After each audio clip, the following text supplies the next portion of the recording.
Do that one dance, baby. That one dance. Assalamualaikum warahmatullahi wabarakatuh.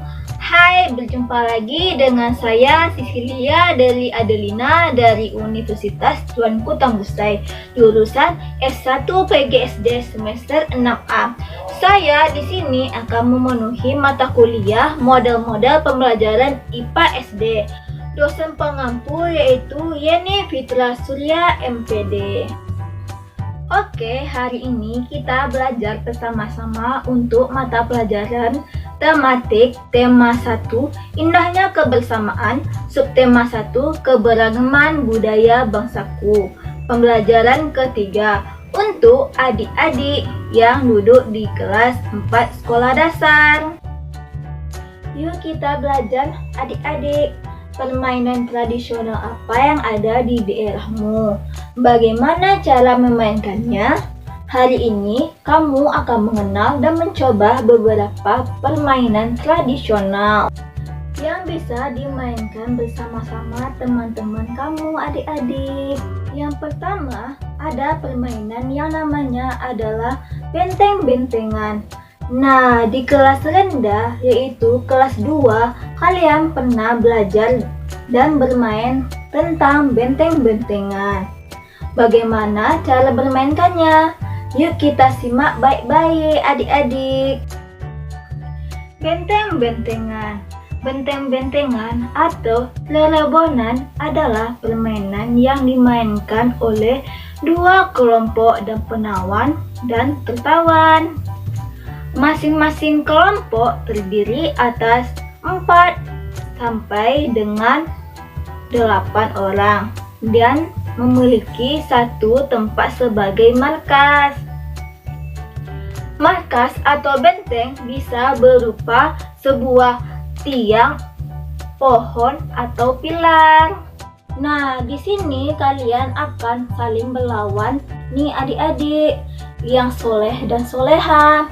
Siapa yang tertangkap, baik penawan atau pihak tertawan dari kelompok oleh pihak 1 dan kelompok 2, maka kalian menjadi tertawan di kelompok tersebut nih adik-adik. Contohnya, kamu kelompok 1 dan ternyata ketika kamu dikejar, kamu tertangkap, maka kamu akan menjadi tertawan di kelompok 2.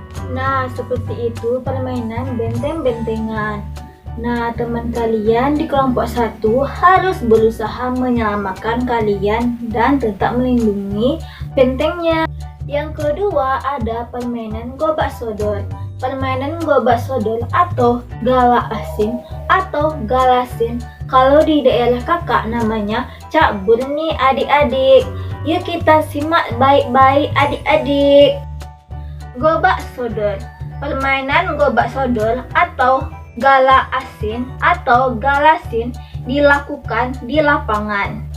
Arena bermain merupakan kotak persegi panjang dan dibagi menjadi beberapa bagian secara horizontal dan vertikal. Nah, di sini lapangan permainan gobak sodor ini berbentuk persegi panjang yang diberi garis adik-adik. Nah, di sini nanti ada dua tim lawan dan tim penjaga. Nah, tim lawan harus berusaha lari dari depan menuju garis yang paling belakang atau kotak yang paling belakang. Nah, tim penjaga harus menjaga supaya tim lawan tidak sampai ke garis yang paling belakang. Lalu menjaganya bagaimana Kak Sisil? Ya, jangan sampai tim lawan itu masuk ke kotak berikutnya. Kalau kalian bisa menyentuh tim lawan, berarti kalian harus bertukar tim atau kalah. Yang tadinya jadi tim penjaga, kalau tim jaganya bisa menyentuh tim lawan, maka tim jaga akan menjadi tim lawan. Seperti itulah permainan gobak sodor adik-adik. Nah, Indonesia memiliki banyak permainan tradisional yang sangat menarik. Banyaknya jenis permainan tradisional ini menunjukkan keragaman budaya yang harus kita jaga.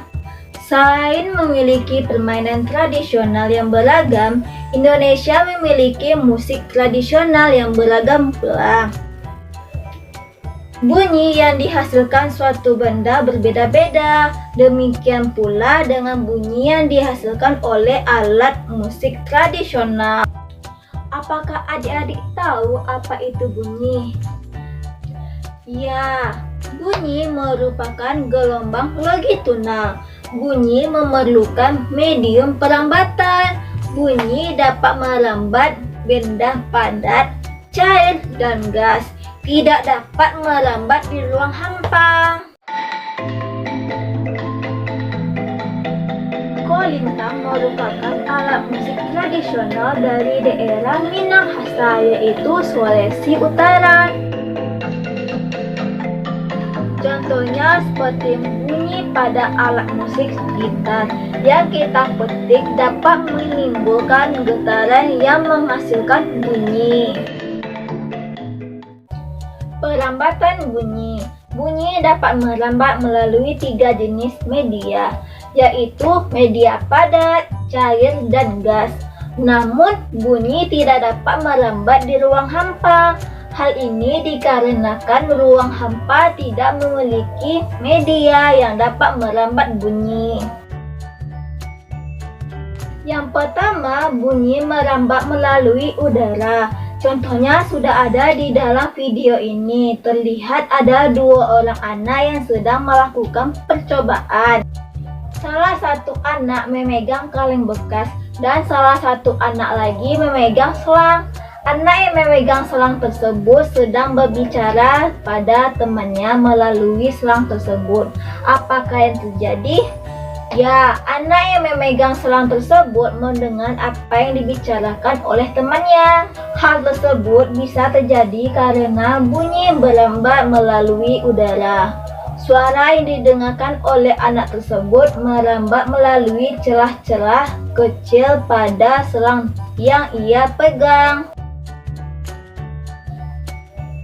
Contoh lainnya, jika turun hujan biasanya disertai dengan petir dan kemudian terdengar suara guntur. Suara guntur ini terdengar karena adanya udara. Suara guntur merambat melalui udara dan sampai ke telinga kita. Yang kedua, bunyi merambat melalui benda padat. Contohnya dapat kita lihat ada 2 orang anak melakukan percobaan menggunakan 2 buah kaleng bekas yang disambungkan melalui benang kasur. Suara tersebut merambat melalui benang kasur. Nah, benang kasur itu termasuk benda padat. Contoh lainnya, coba kalian tempelkan telingamu pada tiang atau tembok. Minta temanmu untuk mengetuk tiang atau tembok tersebut. Kamu akan mendengar suara ketukan temanmu. Hal ini karena bunyi merambat melalui benda padat. Yang ketiga, bunyi merambat melalui benda cair. Contohnya bisa kita lihat pada gambar ya. Di sini ada seorang anak yang sedang melakukan percobaan.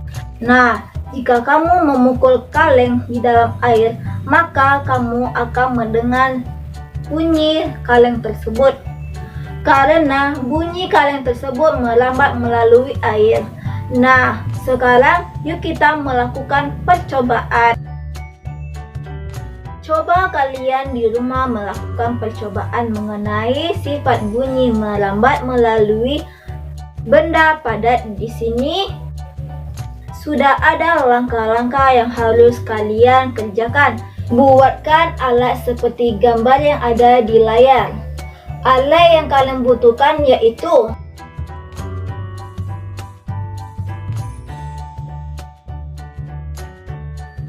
selanjutnya hari ini kita masih membahas gagasan pokok dan gagasan pendukung. Ayo, siapa yang masih ingat apa itu gagasan pokok dan gagasan pendukung? Ya, gagasan pokok adalah ide utama yang dibahas dalam suatu bacaan, sedangkan gagasan pendukung adalah tambahan informasi pada gagasan pokok. Simak ya baik-baik teks berikut. Siap menghadapi musim hujan. Musim hujan hampir tiba. Warga desa Kampung Babakan berdiskusi untuk melakukan kerja bakti. Mereka berencana membersihkan selokan. Mereka sepakat ketika selokan bersih, warga tidak panik akan kebanjiran. Pagi itu, semua warga terlihat sangat bersemangat membersihkan selokan. Pak Sami dan Pak Udin sedang mengambil sampah yang ada di dalam selokan. Pak Made dan Pak Udin memastikan saluran selokan lancar. Pak Nur mengambil sampah-sampah dan meletakkan di gerobak sampah. Setelah acara bakti selesai, warga berkumpul untuk menikmati teh hangat dan pisang goreng. Makanan tersebut dimasak oleh warga ibu-ibu. Mereka senang karena selokan desa sudah bersih. Kini mereka siap menghadapi musim hujan. Nah, sekarang tugas kalian mencari gagasan pokok dan gagasan pendukung dari paragraf 1 sampai 3. Kerjakan di buku latihan ya adik-adik. Nah, itulah materi yang dapat saya sampaikan. Sampai jumpa. Assalamualaikum warahmatullahi wabarakatuh.